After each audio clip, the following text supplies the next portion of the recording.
নবী বললেন, আয়েশা কোন খেদমত চাও? আয়েশা ডাক দিয়ে বললেন, হুজুর আমি আপনার গোসল করানোর খেদমতটা নেব। নবী বললেন, আয়েশা রে কেন আমার গোসল করানোর খেদমতটা তুমি নিবা?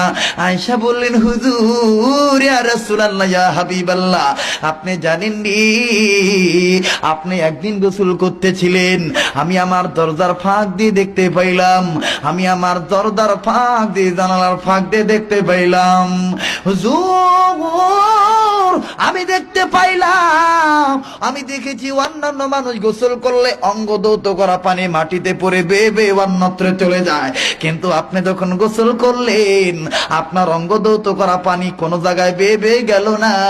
আমি দেখতে পাইলাম কি জানি হইল, যেই জায়গায় পানি পড়লো এই জায়গার মাটিটা দুই ভাগ হয়ে গেল, আর পানিটা ভিতরে ঢুকে গেল, মাটি আবার তাপ করে মুছে গেল। যেরকম সুবহানাল্লাহ। হাজার হাজার মহিলা মা বোন আছে, কোন মা বোন ছাদে বসেছে, কোন মা বোন রাস্তায় বসেছে।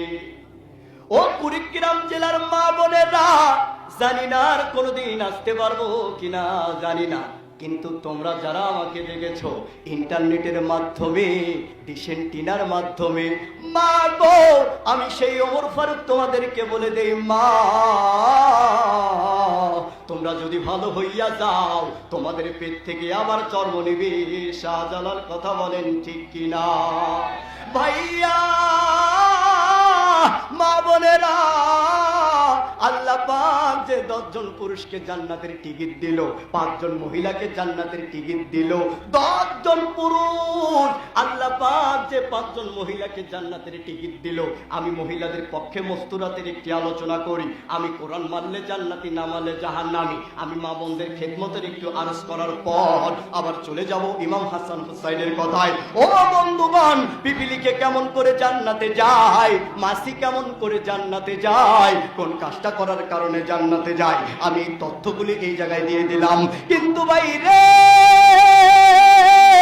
আল্লাহ পাক যে 5 জন মহিলাকে জান্নাতের টিকিট দিল, ও পদ্মার অঞ্চলে থাকা মা বোনেরা, তোমাদের মতো মা ছিল মা খাদিজা, তোমাদের মতো মা ছিল মা সুমাইয়া, তোমাদের মতো মা ছিল মা ফাতেমা, তোমাদের মতো মা ছিল মা আসিয়া। এই 5 জন মহিলার দিলের ভিতরে নবীজির প্রেম জাগ্রত ছিল, নবীজির প্রেম ঈমান পাকা মহব্বত ছিল, তার কারণে আল্লাহ পাক জান্নাত লিখে দিল। জোরে কোন সুবহানাল্লাহ। ভাইয়া মা বোনেরা, আল্লাহ রাব্বুল আলামিনের নবী মুহাম্মদ রাসূলুল্লাহ মা আয়েশা সহ সমস্ত বিবিদেরকে নিয়ে মজনার মধ্যে বসে পড়লেন। নবীজি তার সব বিবিদেরকে খেদমত বন্টন করে দিলেন, ওরা সবাই মেনে নিল, কিন্তু মা আয়েশা রাদিয়াল্লাহু তাআলা আনহা কোনো কিছুই তা মেনে নিলেন না। আয়েশা রাদিয়াল্লাহু তাআলা আনহা বললেন, ইয়া রাসূলুল্লাহ, আপনি যে আপনার সব বিবিদেরকে খেদমত বন্টন করে দিলেন, ওরা সবাই মেনে নিল, কিন্তু আমি আয়েশা রাদিয়াল্লাহু তাআলা আনহা আপনার কাছ থেকে একটা খেদমত চেয়ে নেব। নবী বললেন, আয়েশা রে বলো তুমি কোন খেদমত চাও? আয়েশা রাদিয়াল্লাহু তাআলা আনহা বললেন, ইয়া রাসূলুল্লাহ, আমি আপনার গোসল করার খেদমতটা নেব। নবী বললেন, আয়েশা রে কেন তুমি আমার গোসল করার খেদমতটা নিবা? আয়েশা বললেন, হুজুর ইয়া রাসূলুল্লাহ ইয়া হাবিবাল্লাহ গো নবীজি, আপনি একদিন গোসল করতেছিলেন, আমি আমার দরজার ফাঁক দিয়ে দেখতে পাইলাম, জানালার ফাঁক দিয়ে দেখতে পাইলাম, হুজুর আমি দেখতে পাইলাম সাধারণ মানুষ গোসল করলে তাদের অঙ্গে কোনো রকমের কোনো ময়লা দেখা যায়, আপনি তখন গোসল করেন গো নবীজি, আমি দেখতে পাইলাম কি জানি হইল, যে জায়গায় পানি পড়লো সেই জায়গার মাটি ফাঁক হয়ে গেল, পানিগুলো যখন আবার ভিতরে প্রবেশ করলো মাটি আবার তাপ করে মুছে গেল। যেরকম সুবহানাল্লাহ।